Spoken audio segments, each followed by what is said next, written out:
about 3 don'ts and 3 do's when it comes to neck pain. Now, there are many causes of neck pain, but the things I'm going to give you apply to all kinds of problems. So first of all, when you have neck pain, don't test your neck every day to see if that motion is still painful. That's like hitting your thumb with a hammer every single day, not helpful. Secondly, don't self-manipulate. There is no reason to self-manipulate, and in fact, it could be extremely harmful. Third, when you take a look at the neck, and I want you to take a very close look, when you look at the neck from the front, it looks pretty plain and simple. But from the side, there are a lot of important structures on the side of the neck and a lot of bulky structures.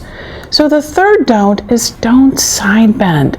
Side bend is not helpful as a stretch, and certainly it's going to load the neck if you decide to continue using your cell phone between your ear and your shoulder. It's not going to help your problem. Let's look at 3 do's. Do face the task. Rather than turning your head and going into the painful zone of motion, just simply take a turn with your body and face the person you're talking to. Secondly, keep your eyes neutral in your sockets. What that will do is that will keep loads either excessively on what we call the discs in the neck or excessively on the facet joints. So practice keeping your eyes balanced in your eye sockets. Very helpful. And lastly, do change positions every 15 to 20 minutes.